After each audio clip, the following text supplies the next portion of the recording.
Aloha, everyone, and welcome to the Caregiver Show. Yes, believe it or not, we're early today. I know it's a shocker. Savvy is actually on time. So this is, of course, brought to you by Givers Guides online magazine, and Givers Guides is your guide to caregiving. Givers Guides is written exclusively for caregivers from a caregiver's point of view. So go on, get your subscription. I tell you this every week, and if you haven't done it by now, do it today. Shock me, I shocked you. Fair is fair. All right. And you can simply do this by going to giversguides.com. All right. And so it's super easy. Just subscribe, get that subscription. You need it. And today it is episode 3, wow, of season 7. And I'm your host, Savvy. I'm the founder of Give Me a Break. And Give Me a Break is a nonprofit organization that's caring for caregivers. You know, we're here to bring back the joy of caregiving. And each week we help caregivers to relax, renew, resource, and revive. So just jump on that website right there. That's gab808.org for more information. And of course, to register and fill out our caregiver intake. You know why? Because we know you're tired. I know you're tired. I'm a caregiver. I know. I've been caregiving for my whole life, and I've caregived for my parents. You can check out my story and actually on the new Generations magazine that's out if you haven't seen it already. But I know your story because we live it every day. We know you're tired. We know you're frustrated. And, you know, that's why we're here for you. That's why we started Give Me a Break. Okay, so we offer you a break every week at our support sessions. And our support sessions are really great. They're free, online. That means they're affordable and super convenient for you. And you can join us any Tuesday evening at 8 p.m. And that's on Zoom. So it's online. So you can sit there right next to who you're caring for. If you need to, put a pair of earphones in and listen in. You don't necessarily have to participate. You can just listen along. We had somebody new on last night. We were really excited about that. And, you know, she was there with her father who was showering. So she had to be off screen with an earbud on. And that's okay. As long as we can share that information, have community. And that's really what it's about. We're not professionals. We're just a bunch of caregivers who are supporting one another and getting through it. It's all about community, you guys. Jump on that. And you can go to our website for that information at gab808.org as well.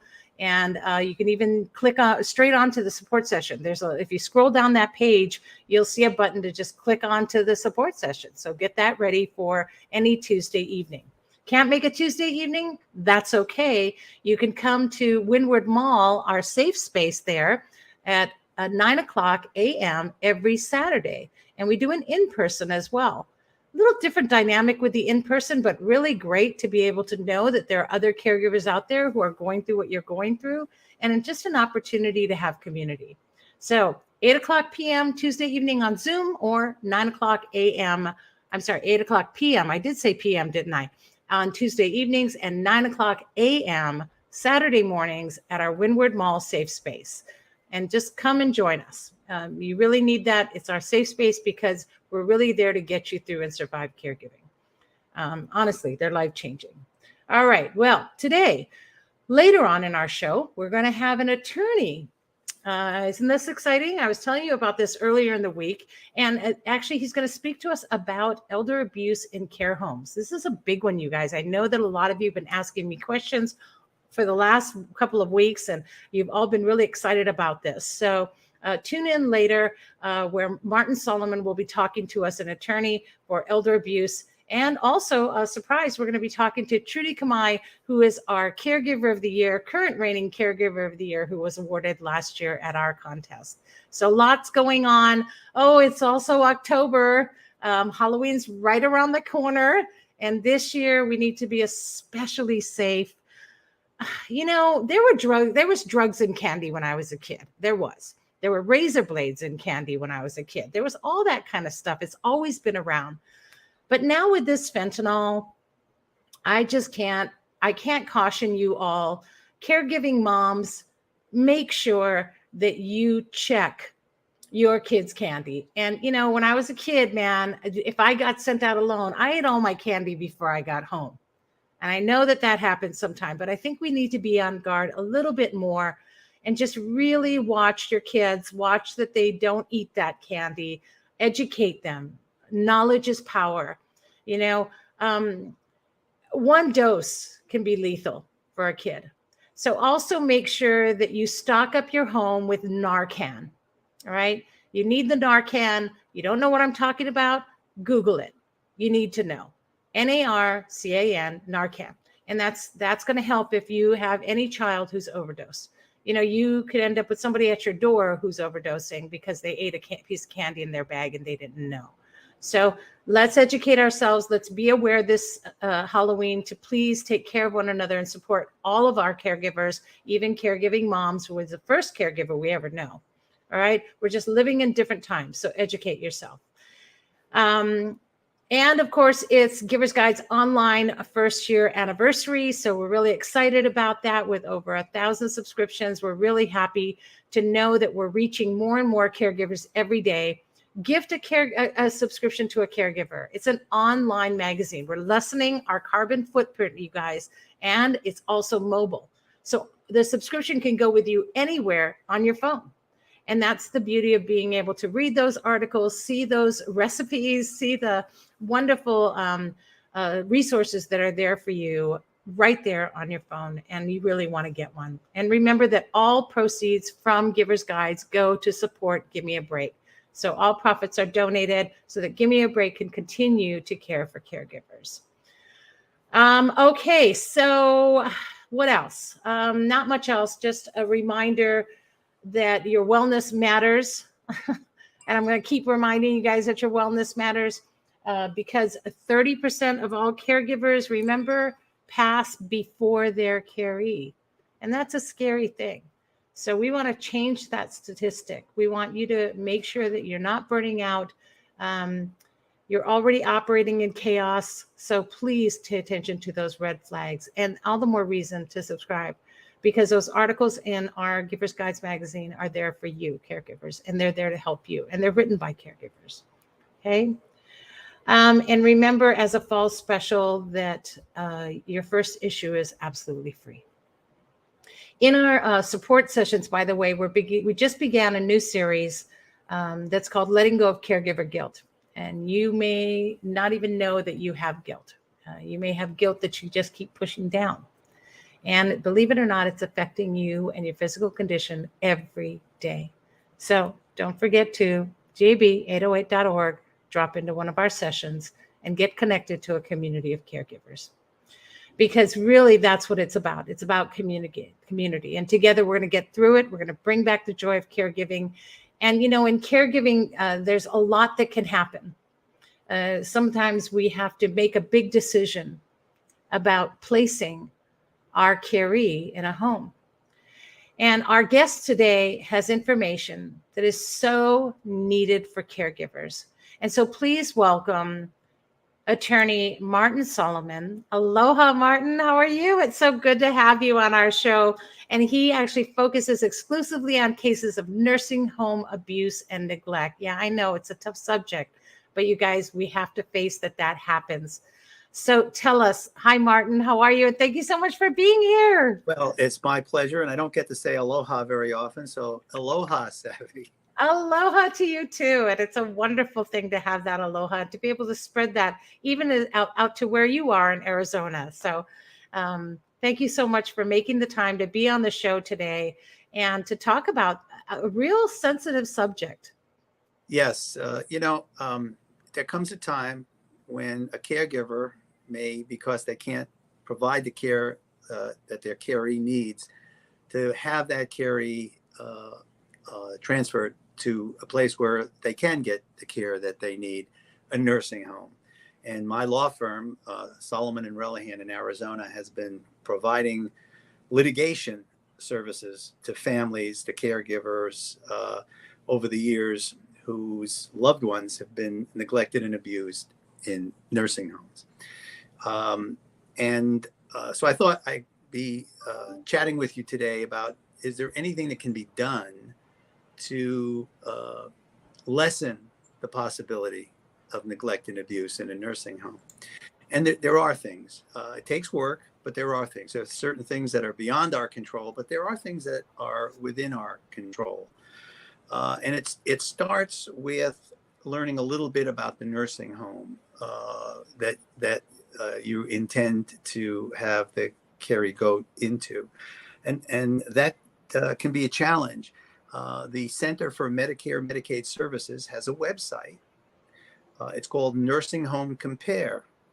And what the government does is they list all the various nursing homes by area of the country, by city, and they will permit you, if you go to their Nursing Home Compare website, to see the various differences. The government inspects nursing homes on an annual or semi-annual basis. Right. And during those examinations, they determine the various problems that may occur in a nursing home that need corrected. And this website compares all the problems at the various nursing homes, and you can kind of get a bird's eye view of the kind of care that's being delivered at the various nursing homes. That's a place to begin, and that should Wow, be I wish I early. knew that. Yeah, I wish I knew that. Do you have that website that you can send to me later as well, so I can put that up? Or I know Melissa's there. Melissa, will you email that to me real quick? And then I'll put it up on the screen, but also have it for our caregivers. I know they're going to want to check that out. Absolutely. Yeah. And then you find a nursing home. What do you do? A number of people go into nursing homes from a hospital. They start in a hospital and then transfer into a nursing home. And that's when problems, if they're going to occur. And it's a product of communication and a lack of communication. And family can do something to minimize the risk of inadequate communication. So the first thing I think to focus in on is being available and being there present when the caree is in fact assessed by the nurse who does the admission assessment. And that nurse is there to find out as much as they can about the caree. And if the caree comes from a hospital, the family can get information from the hospital, a discharge summary, some of the information that the hospital has gathered, and bring that with you to the nursing home and give that to the admitting nurse. So sometimes they get that information. They don't always get that information. The more information they have, the better it is. Also be aware that a lot of medication errors occur during that transition. And so you should have a list of all the medications that the caree is on, the dosages, the times of day the medications are given. Once again, that gets transferred, should be transferred by the hospital. They should have that information, but it's your job to make sure, number one, they have it, and number two, that they document that information so that the caree doesn't get inadequate medication or over medication, which is a problem. And then share information with that admitting nurse who's going to document information about the likes and dislikes of the caree. The caree have any special needs? Hard of hearing. Does the caree need time to eat? Some residents of nursing homes take time to eat. And you want to avoid the situation where someone brings a meal to your loved one, puts it down, and then at a specific time comes and picks it up. And if your loved one has not had enough time to eat, then that meal gets taken away without being finished. So if you're a caree, that's a new term for me. I'm going to use it more often. Yeah. Needs more time, needs to be fed, or needs more time to eat, then you make that very clear to the admitting nurse. And then there are things that I think need to be done. For example, you need to know who the various players are in a nursing home. This is going to be a place where the caree is going to be living at, either for a short term or sometimes for a long time. And you want to know who the various people are, what roles they play. There's a medical director in a nursing home that's responsible for all the medical care and all the clinical care being provided in a nursing home. Find out who it is. Get that individual's name. Introduce yourself to the medical director, because what's important is that the staff at various levels in a nursing home know who you are. Not everyone does it. Not everyone makes that contact. Not everyone has that communication. But Right. if you do, I believe you're at an advantage. Understand who the director of nursing is. That person is responsible for all the nursing care at the facility. Introduce yourself to the dietitian. Diet is exceptionally important, and understand who the dietitian is.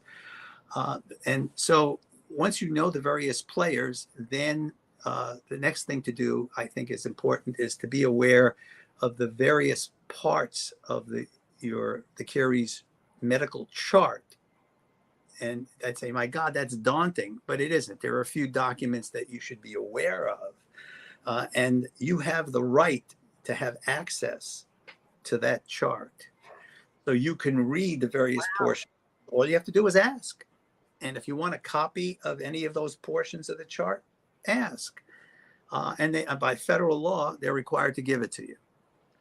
So you have the chart. What do you look for? Well, you look for the number one, the medication administration record. That's a document that lists all the medication, the day, the time of day, and the day that the medication is given. So check, make sure that, in fact, what you've told them is being carried out. That yes, your loved one is getting medication, is getting it on a regular basis. Make sure you know what those medications are. So, to avoid someone getting a medication that is not necessary. Not necessarily for them. Yeah.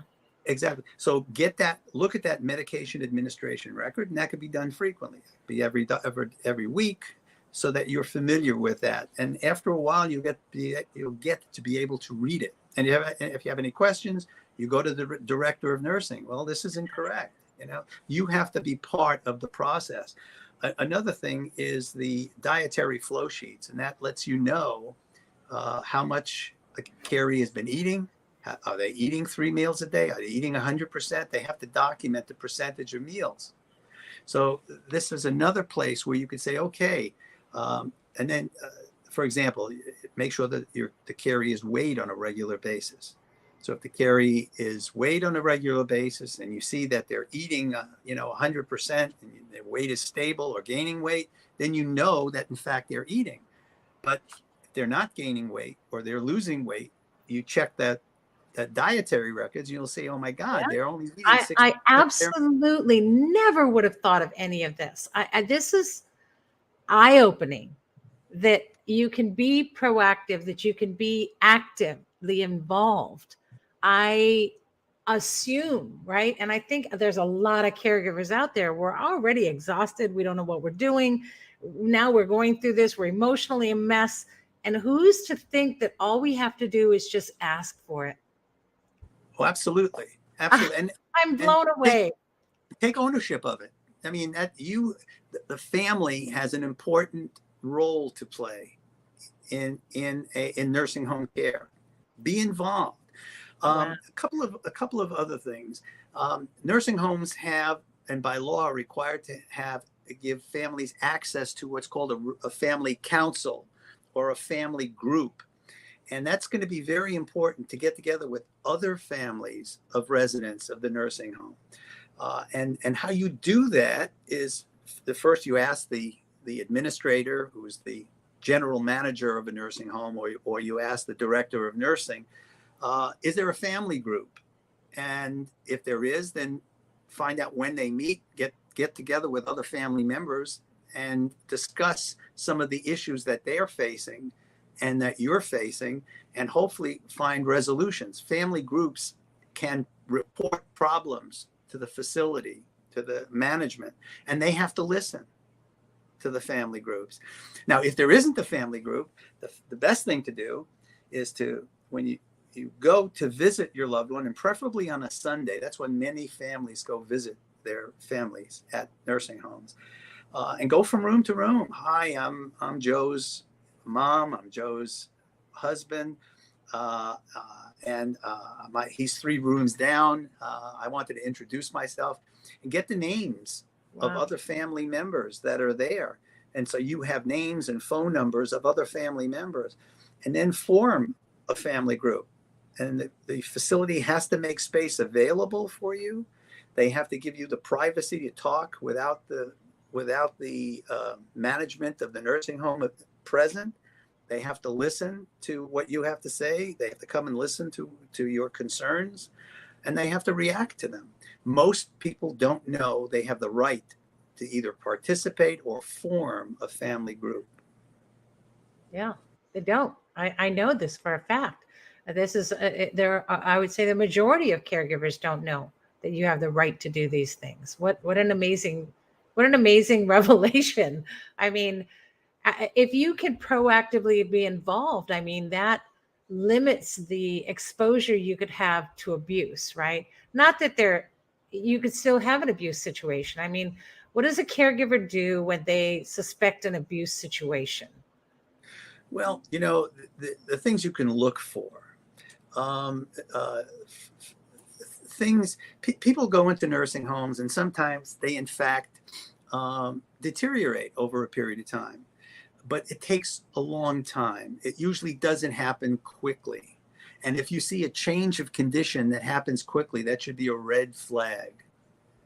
And that should be reported to the patient's physician. You have a right to meet the patient's physician. Their nursing home will assign a doctor to every patient. You have a right to meet that physician.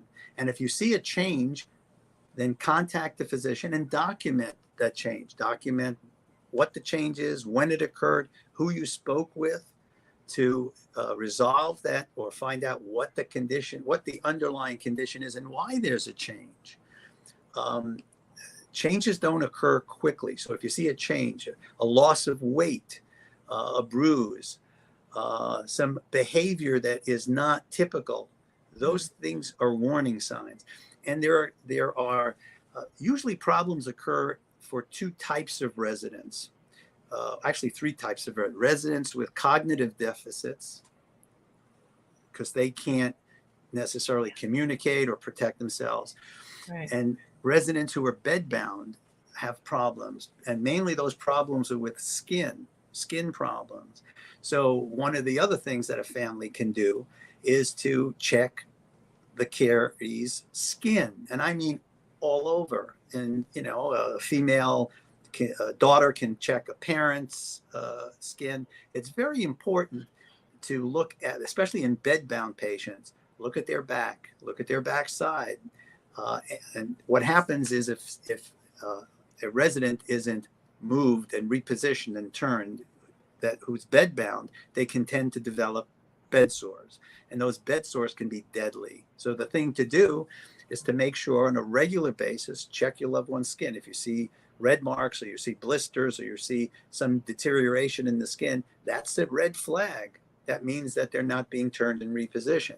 Another area of major concern is dietary, and that is, make sure the resident eats, make sure the resident has enough water. Sometimes they have a water container in the room, but no one pours the glass of water or makes sure that the resident has a straw to drink from. So Yeah. you have to make sure that there's regular consumption of water, that the diet is something that your resident likes, has enough time to eat, and you have access to the dietitian, and that should be someone you talk to on a regular basis. And the other area that I think is problematic is residents who can't feed themselves and can't walk. Those are problems. But if a resident can walk, if a resident is cognitively intact and can feed themselves, that resident has a very high probability of getting halfway decent care in a nursing home, which is going to be important. Yeah. And So, like in my mother's case, where she has dementia and she's in her final stages, and so she's been non-ambulatory for years, and is no longer really eating or drinking. But I check on her, and when I actually do this, I do check on her, and I kind of roll her around, and I know that she's in great care, and I have no reason to suspect that she wouldn't. But I've kind of, like you said, I've been involved in those kind of ways. So that's kind of reassuring. I didn't realize that there were other ways I could be involved. So now I will find, kind of check the charts and get more information on her diet, especially because she isn't eating. And so they're kind of blending it and letting her drink as much as she can. But it's definitely, like I said, eye-opening. Caregivers, this is some great information we're getting here. I hope you're all taking notes. You were about to say something. I apologize to interrupt. No. And there are lawyers who specialize in abuse of neglect in institutional care, assisted living, nursing homes, homes for the developmentally disabled. And if you are faced with a situation where there is neglect and abuse, injuries that you can't explain, harm that's caused that just doesn't make any sense, contact a lawyer. They'll talk to you for free initially and give you their insight as to a potential problem. But there are lawyers who limit their practice to those areas. And there are lawyers who handle accident cases. There are lawyers who handle divorce cases. There are lawyers who handle neglect and abuse of vulnerable, incapacitated residents of these institutions. And make sure you try to find someone who does that as opposed to general practice. Yes, that's a very good point, and I know that's going to raise a lot of ears. And of course, if you want anyone, you can also get a hold of Martin and his group there, even though they're in Arizona. And the number's on the screen: 602-336-6147, and also a website you can check out, which is nursinghomeadvocates.com, and do /resources, because there's a lot of resources for caregivers there. And Martin was actually kind enough to share some of those resources with us as well. That'll be coming out in the November issue of Givers Guides. We've got like 5 pages of resources for you that you've been kind enough to share with us. And even some of that is like even 10 tips of what to do and what to look for when placing your loved one. So just a great information. Gosh, I don't know what else. Is there anything else you want to share with our caregivers today before we thank you officially for, you have no idea how wonderful it is to have somebody come on and share this information. Caregivers just don't reach out, and we don't get this kind of information. So really appreciate it. Thank you. You're most welcome. Don't be timid. Remember, that's the thing. Don't be timid. Go there with a purpose, and the purpose is to protect the caree. I love that, because caregivers tend to they get isolated, and you start getting depressed, and you go into that background. And you guys, if you're going to stand up for your caree every day that you're there with them, why wouldn't you do that when they go into a care facility? So I love that. Don't be timid. Be ferocious.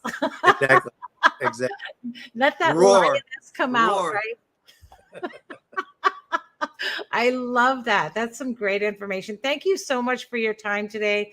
I know it's valuable, and we really want you to know how much it's appreciated, Martin. And of course, I mentioned Melissa earlier, who's in the background getting those links to me. Thank you so much for that. And thank you, Melissa. I know you're not on camera, but Martin and Melissa, what a great tag team. Thank you so much for being here today and for supporting caregivers everywhere. Really Aloha. appreciate everything you do. Mahalo and aloha. Bye-bye. Bye. Wow. Okay, you guys, really a big mahalo to Martin for taking time with us today. Again, I've still got the contact information on the screen, but get a hold of them. And if you suspect anything, or if you feel like something's going on, talk to someone. When your spidey senses are going off, you guys. So talk to someone, get information, get help, educate yourself, do what you have to do to protect your caree. And I love that we can be proactive about it. You're so caught up in what's going on that you never think about what you could do to be proactive, what information you do have access to. So thank you for that. That is amazing. It is amazing information.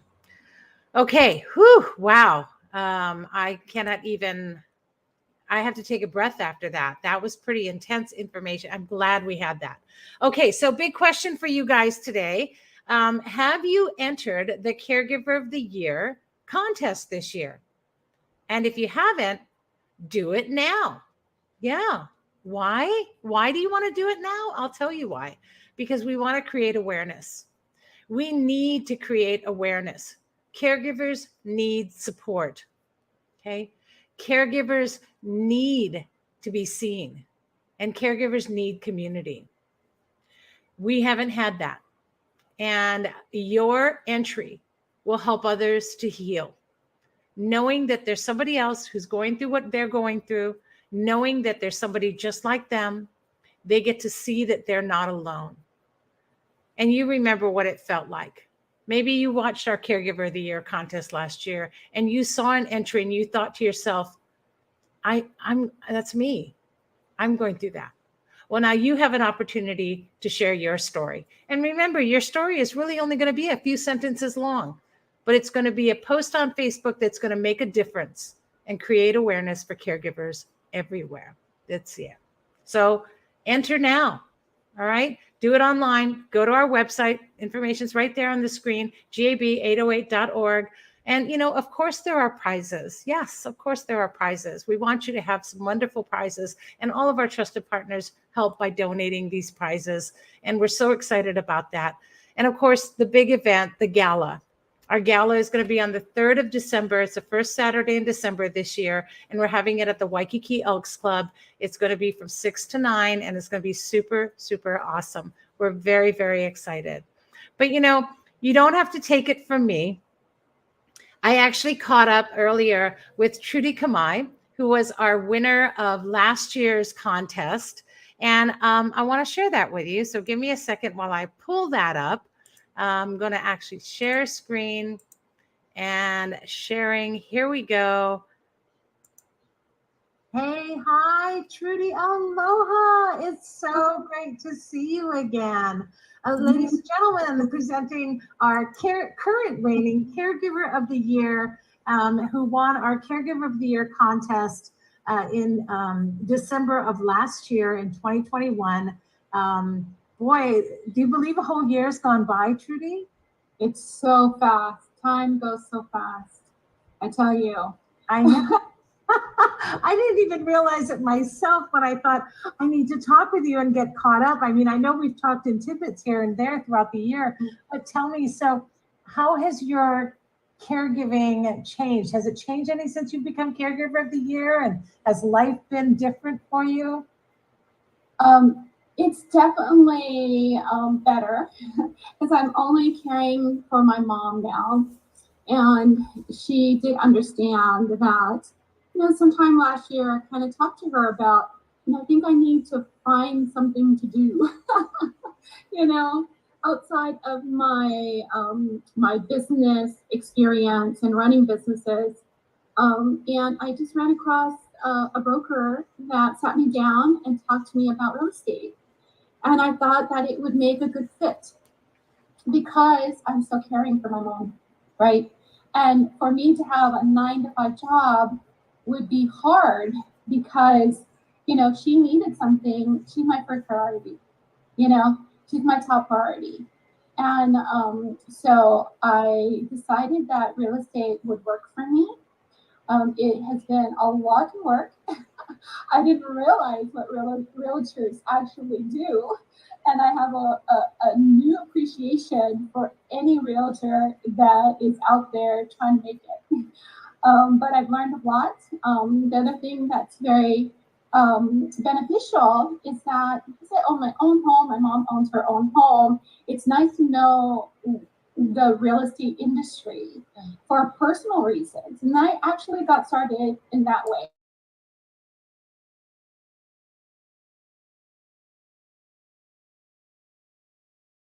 And so now I am able to work my own schedule. When my mom calls, I can leave. I can, nothing's an urgency in what I do for real estate and my other business. Same thing, no emergencies, right? My mom is my emergency if she calls. But I love that. I love that you were able to find something to be able to work with caregiving, because you and I both know, because we've talked about this, how difficult it is for caregivers, and the many caregivers lose their job. In fact, the current statistic is 65% of caregivers lose their income because of the weight of caregiving. And you were able to rise above that. And just really, I think you continue to be caregiver of the year, even though someone's going to take the reins in December. But I think that you continue to show caregivers and be an inspiration for them. And I'm so honored to know you, and so proud to see what you've accomplished and what you've done. And folks, caregivers, you can still balance your life and find things that you can do to motivate yourself and keep yourself positive and move forward. And it's just an amazing thing to see your life and how far you've come, and what you're able to do with all of the talents that you have. And just to see that positive smile on your face is such a great thing. I want to ask you really quick, though, I forgot to ask you in the beginning, but how did it feel that night? Oh, it was an honor to receive. I didn't think I won. I know there are others just as honored to have that award. So I was a little bit of like a shock, but I was very honored to receive that. And I do want to talk a little bit about the caregiver award that's coming up. That anyone that's a caregiver to participate, okay, is what it is. Because what it does when you participate, you're putting your story out there about what you do as a caregiver. And there's a lot of people that don't know what you do, what we do. And getting it out there on Facebook, I got a lot of people messaging me back, and in the process of the contest, I guess it's called a contest. It gave people on my Facebook community to know what I've been doing. Yeah, it creates that awareness. It's such a wonderful thing. Yeah, and why they don't really see me. And the other thing is, there are other caregivers out there, other friends that are caregivers, and they can be a support group for you. But in saying that, I do want to say that caregiving can be lonely. People don't really think about picking up the phone and calling you and just saying, hey, just thinking about you and how you're doing with caregiving. They just don't do it. So I just want to encourage you to be that person that you need to reach out to somebody, that you take the first step to reach out to them, saying, hey, can we have coffee, or can we go to lunch, or can we drop by, or something like that. Reach out, because I will tell you, if you are looking for support, emotional support, spiritual support, or even financial support, there are people out there that can help. Yeah, and they can't help if they don't know, right? They can't help. And it's not that they won't, folks. It's that they don't know. And we need to not only connect community, and like you said, but also let people know. People need to be aware of what caregivers are going through on a daily basis. I mean, if somebody just looked at the screen and looked at you and I right now, we kind of look all put together, right? And we got our lives together. We got a show. You're on the show. You're being interviewed, and they have no idea that we may have just gotten through doing laundry again because there's urine or poop on the sheets. Or that we again are having to stop everything we did, and we didn't get sleep last night because we've been worried or had to go to a doctor or had to deal with.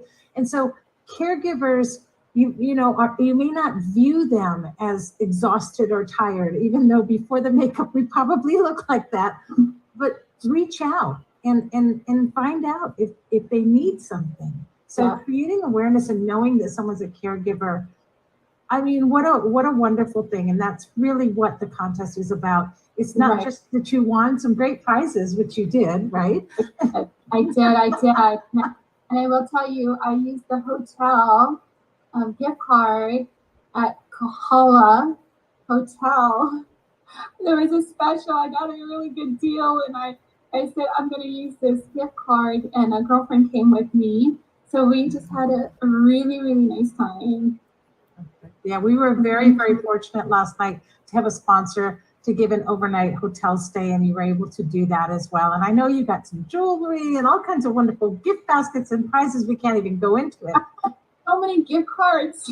I know, but it was just, and it was so wonderful and so fun. And again, this year, you know, we're going to have some wonderful prizes. And so, yes, that's the perk. You get these great prizes, but really the effect of it is the awareness that you create, the support that you'll get to be positive and keep moving forward in your life and find your mission. And I'm so happy for you to have found something that you can do that not only provides income, but provides you with pride and with success. And I'm so happy for you to be able to have that, especially being able to adjust your schedule like that, to be able to still care and do all you can for your mom.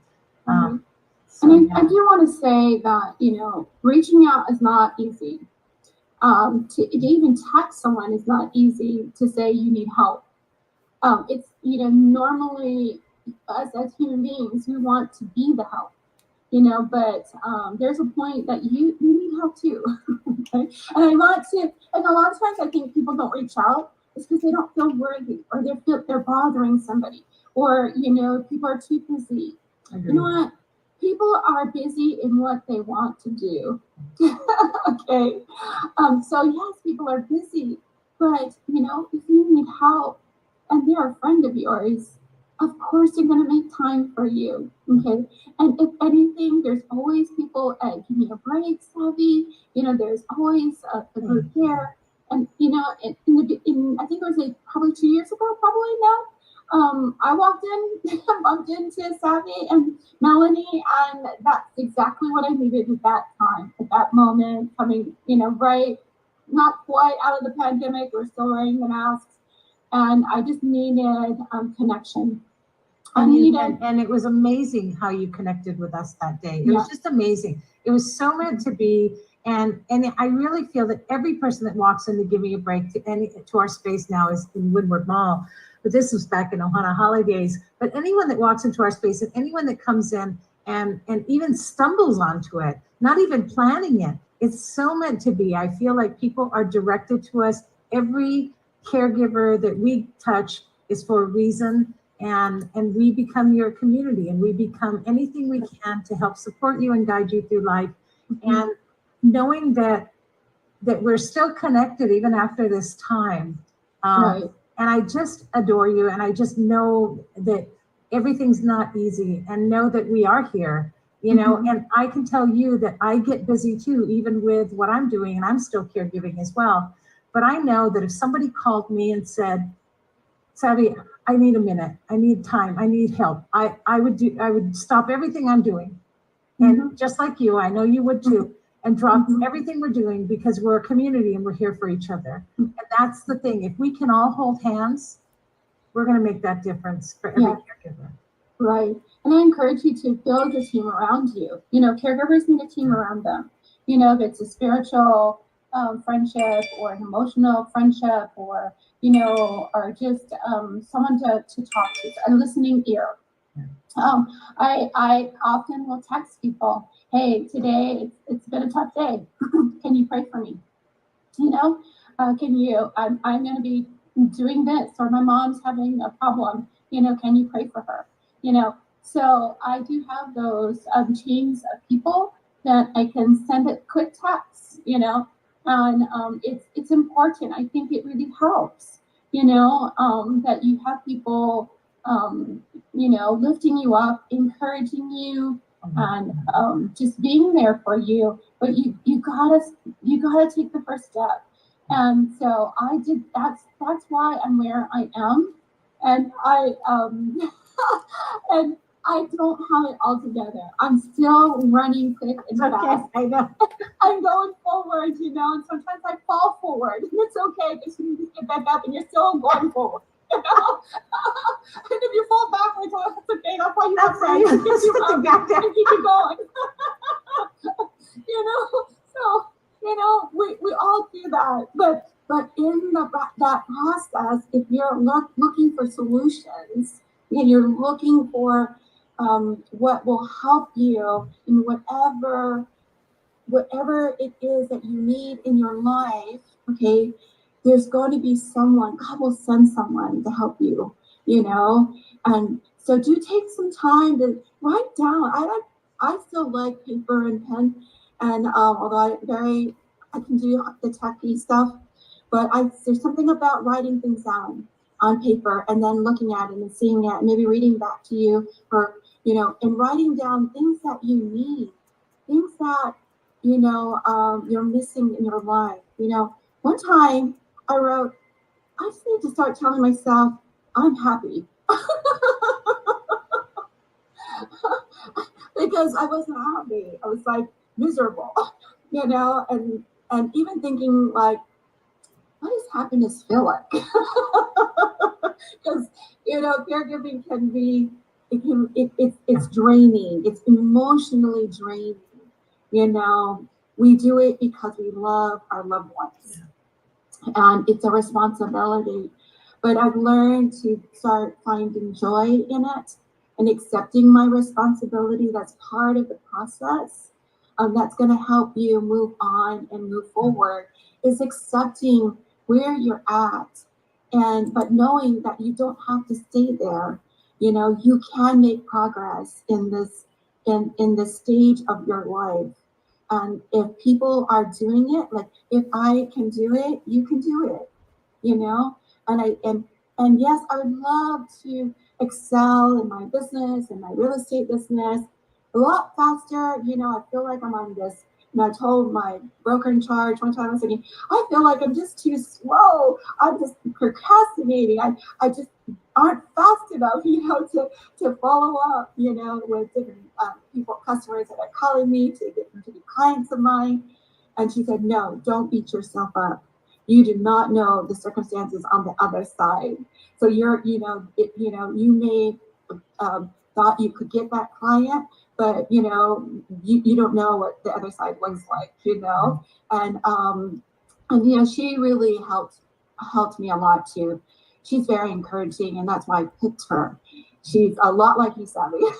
Very encouraging, very motherly, very warming. And for me, I need that.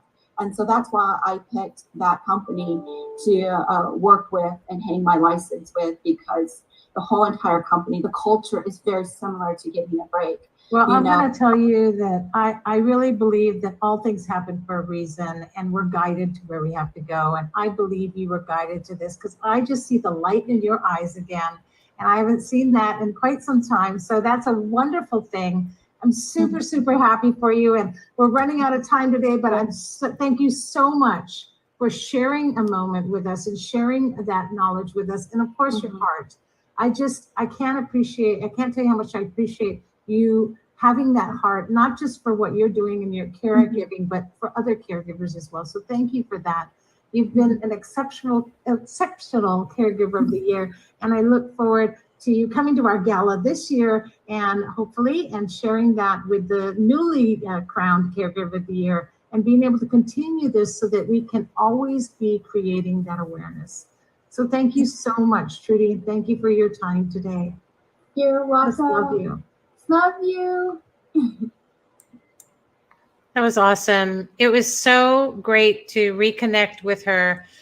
And again, you guys, give me a break. We're on a mission to care for caregivers. This contest helps to spread awareness to everyone, everywhere, right? It also helps people to know what our mission is, and it brings community together. So you can be part of that mission. Enter today. It's right there on the screen. Just go to gab808.org and you can backslash CGOY for Caregiver of the Year, and just enter today. You want to be part of this. This is a great thing. And this isn't just, you know, trying to win a jackpot here. This is about creating awareness for caregivers everywhere. And I am so honored and proud to see how far Trudy's come from the day we met her and to now, where she's really finding purpose in her life and where she's able to still be a caregiver, but care for herself and balance all of that. And that's really what this is about. Whew, okay, lots of information for you. Just a few updates tonight. Make sure that you tune in tonight. Wednesday is tonight. It's Wednesday the 19th. And at 5 o'clock Hawaii Standard Time, it is the second part of the free grief series that Melinda Chinen is doing for us. We're so thankful to have her do that. So again, go to our website to find the link for the page to go on, or just go to our Facebook page. I actually posted the link on our Facebook page, on our Give Me a Break Facebook page. I didn't do it on our group yet, but I'll share it. So you can just click that link and go directly on to the Zoom tonight at 5 o'clock Hawaii time. Anywhere in the world that you are, if you're up and it's Hawaii time, 5 o'clock, join in. Tonight's session is about anger. And so she's a grief coach, and she's going to coach us through our anger. And we really need this as caregivers. So don't worry if you don't sign up. It's okay. If you sign up, fine. If not, get the link, go on to one of our Facebook pages and get that link to join tonight. Also, you may be aware that it's open enrollment for Medicare right now. So we're going to have a lot of support to that. This Friday and next Friday at 1 p.m., we'll have Medicare presentations for anyone who wants them. They're free to you. And all next month, we'll be having Medicare presentations as well. You're going to want to get on our calendar. Our calendar's on our website, but it's also in our Givers Guides magazine coming up in November for everything that's going on. Another announcement is that Strolling with Savvy is temporarily canceled. You guys, I know there was a big buildup for it and we wanted to do it and have a great time. I think we need to find a more appropriate morning. It turns out there's a lot of other activities there. So we'll work on the scheduling for Strolling with Savvy. And right now we won't be Strolling with Savvy. You won't be doing it on Friday mornings anymore. Okay, so that's important to know. And what else? Oh gosh, don't forget about our support sessions again, Tuesday evenings on Zoom at 8 and 9 o'clock a.m. on Saturday mornings in person in our safe space. And like I said, it's all in our calendar, okay? But we have some big news. And the big news is what I really want to share with you. You know that our pumpkin patch party was canceled, but that's okay. We're still going to have a celebration. In fact, we're having it right at our space at Windward Mall in our safe space. And it's going to be a Caregivers costume party. So you can dress up, or you don't have to dress up, but you can dress up. But we're also going to have a costume contest. We're going to have ghost bowling and pumpkin painting and just some good old Halloween fun. So that's going to be on Halloween night. Come on over between 5 and 7 to our Give Me a Break safe space at the Windward Mall and join us on Halloween night.